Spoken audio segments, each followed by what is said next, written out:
Joining me now is former Boston Bruins right wing and enforcer Lyndon Byers. What's going on, LB? What's up, bud? How are you? Hi, Eric. How are you? Hanging in there, man. Hanging in there. Just I hope you're obviously you're doing well. You got the podcast going, trying to live large in this crazy world.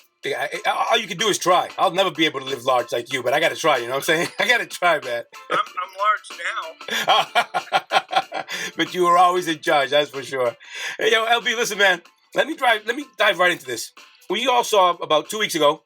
We all saw a spaghetti-legged Brandon Carlo leaving the ice after taking what was definitely a brutal hit to the head from the notorious Capitals forward Tom Wilson.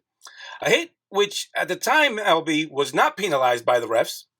But, of course, after the game, the NHL handed him a hefty fine and to go along with a 7-game suspension. My problem is this now. It seems to me like the rules against hits to the head just don't – they seem to me pretty ambiguous.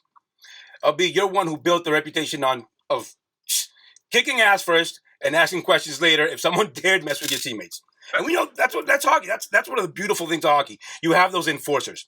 So I wanted to ask, what was your take on that hit? Did the NHL handle it correctly? And how do you interpret what is and what isn't a legal hockey hit? Well, I think it was definitely a legal hit. I think, it's really hard. They've got multiple officials out there now. There used to be one referee that called a penalty, 2 linesmen that called offsides and icings. Now you've got 4 guys that can call a penalty, and the game is played by bigger, stronger athletes. They're incredible. They're so fast. They're so big. Everybody, the way they take care of themselves. So I think the punishment that you can deliver because you are such, a solid athlete could be tremendous. Now you have to ask the referee to decide, is that these big athletes, Carlo's not a small guy. He's a big boy. 6'5". That was an illegal hit, and the refs at the time didn't get it right, but the NHL got it right. And, the suspension happened after the fact. Correct. But it's a big boy sport played by big boy athletes. Exactly. And, it's tough. It's tough to be an official in the world of sports today because, guys play with reckless abandon. Guys make millions and millions and millions of dollars to win. And the key is to win. Yep. Nothing matters except the win. That's it. And so you have to make a split-second decision. Can I make a difference in a game? And, that's what happens. And let me point out, by the way, Tom Wilson. Now, obviously, this guy is notorious. This was his 5th suspension or something like that. So I know he does that, have that reputation. But he's also a player. Yeah. I'm sorry, what? He's a repeat offender, yeah. But he's also a guy who makes a difference in his team. Those enforcers, those guys who in a way intimidate other teams if they let themselves get intimidated. Sure. That's always been part of the game as well, no? I mean, you know more about that than I do.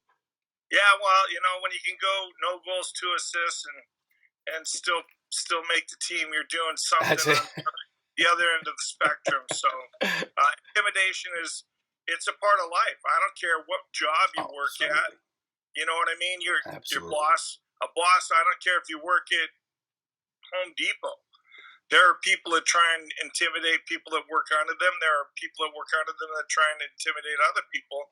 And so it is in sports. And intimidations at some point can help you, take steps up the ladder to get to where you want to be as an athlete. And obviously in hockey, intimidation is one that you can't be intimidated and get on that ice. If you're scared of going on that ice, I really got to pray for you. I got to pray for you. I hear you. Hey, listen, real quick. I don't want to take too much of your time, but I do want. Nothing but time, but I'm retired. Oh, that's right. Listen, that's when you have the least time. You want to spend the afternoon together? We're good. You can do whatever the hell you want, But listen, but my problem is, again, I reiterate. Sometimes I kind of have a hard time knowing what is and what isn't a legal hit because I was reading the rules, the official rule 48.1, and it says this: illegal check to the head. a hit resulting in contact with an opponent's head, where the head was the main point of contact. Yes. How do you how do you define the main point of contact? How do you interpret whether how do you interpret that rule? What do you make that a legal or illegal play? Well, and that's the whole problem, is that you have different referees. Interpretation is up to you and me. Yeah. Your interpretation of something is going to be different than my interpretation of something. So one referee can interpret it one way. One referee would interpret it like no big deal. Yeah. So you have multiple people in there, especially now, there are hundreds of officials that referee the game of hockey, and it's the same in every pro sport. One guy in Europe's going to referee different than one guy in Canada, than one guy in the U.S. Okay. And so as fans, as people watching, you have to, it's like one of those things, you have to live with it. There were, like when I played, Kerry Fraser was a hard-ass ref. He was a new kid, new guy, up-and-coming guy, and he was a hard-line referee. He called everything to the point. I'll tell the story. I got in a fight, and he gave me an extra 10 minutes, and I was dropping F-bombs and lighting them up, and I called him short, and I called him a bunch of multiple things I can't say because it's 2021. Yeah. And he literally, the next game that he reffed with me, we were skating, coming out for the warm-ups. Yep. And he skated up to me and he said, "If you even look at me today, I'm going to give you 10 minutes and throw you out of the game." Wow. And I got bundled in the corner. I forget who we were playing, but I got hit. It was an icing, and I charged down to stop the icing, and I got pushed from behind and got bundled into the boards. And I got up, and he was standing right there, and there was no call. And I looked at him, dropped a couple F-bombs, called him a short little MFer again. Yeah. And he didn't even take 2 seconds. He hit the waist with the 10-minute game misconduct. I was gone. It doesn't surprise me at all. And he goes, I told you.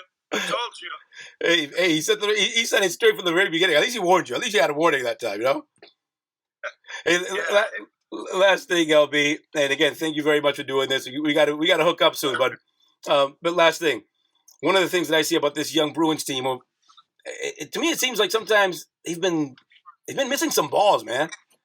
To me, sometimes I feel like I think like I don't know. Is it the lack or not having Zdeno Chara there anymore? I mean, he was definitely a huge presence. I don't know. Are they just obviously new players now, and sometimes you see it in them? Sure. Is this something that can wake them up? And have you seen some? I guess similar things that I've seen. Well, you know what? I disagree.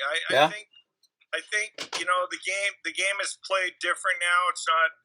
I think they're a hard. They play hard. I like what Coach Cassidy's doing now with the straight up forecheck with 3 guys. Yeah, I love that. Instead of the 1-2-2. I thought that's been working great. But I think they match up. They're a big team, and I think they answer the bell. I think Patrice Bergeron's a great captain. And not for nothing. I mean, you look at Pasta, man. For a goal scorer, he's a nasty little player. He gets his hacks in. So doesn't Marsh. We all know Marsh answers the bell. He's puts as much body on anybody as a goal scorer in the league. So I think that they do answer the bell. I don't think they miss Zdeno. And I'm happy for Big Z. He had an incredible career. He's doing great in Wash and getting it done. But I don't think the Bruins are any worse for wear losing Big Z. I still think Lazan plays hard. I think they got their back line is they play the body, they take the body, and I think the forwards, the key for the Bruins right now is to get all 4 lines, and you're getting a little secondary scoring, which is good. Yeah. and that's going to take them a whole long way. The reason the Bruins were always successful is they had four lines, and I used to say they had two number one lines and two number one lines. You know, they had a first line, a second line, then he had a first line and a second line instead of the third line and the fourth line. I know that seems confusing, but the fourth line was as good as the second line. The third line was as good as the first line. So that's what always made them very, very competitive. And I think they're getting there. I love it's a fun group. Maybe I'm just traumatized from 2 years ago when watching that Bruins team losing in the Stanley Cup to St. Louis, Sure. when they completely outplayed St. Louis in the offensive side of things. But then to me, it just they were beaten up. They were beaten up on the boards. They didn't stand up to a tough guy at that point. That's what I don't want to see. That's what I'm afraid of. Yuri, not to interrupt you, but no, go ahead. The St. Louis Blues, that Stanley Cup team, I don't think there was a guy that was under 6'3" and 225. That's true. That team was full of beasts. They were a big, strong hockey club, and and the Bruins didn't shy away. I mean, the Bruins hung in there, and they've always, I think this has been a great group, a great core, and they got some great young guys. They've made it fun, and I hope it continues. Hey, LB, my man, I appreciate it very much. I love seeing that you're having fun. You're enjoying your family. You're enjoying retirement, which you deserve. You keep on enjoying that life, and we got to meet up for a beer pretty soon, all right? I promise. All right, brother. Hey, it's on me, though. It's on me. Go Bees. All right, man. Take it easy, LB. Thanks, bud.